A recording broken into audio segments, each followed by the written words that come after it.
اوكي، بسم الله الرحمن الرحيم. اولا كنبغي نشكر ساكنه مدينه العيون على هذا الاستقبال الحافل، الحمد لله. من بعد 8 سنوات ونصف قدرنا اننا نحقق واحد الحلم الافريقي اللي كان فقط مجرد فكره.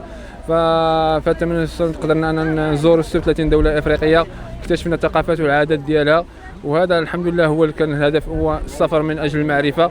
خرجنا بورقه بيضاء الحمد لله بدون احكام مسبقه تجاه الدول الافريقيه، فالحمد لله رجعنا وحنايا مليئين بافكار وثقافات وعادات الحمد لله.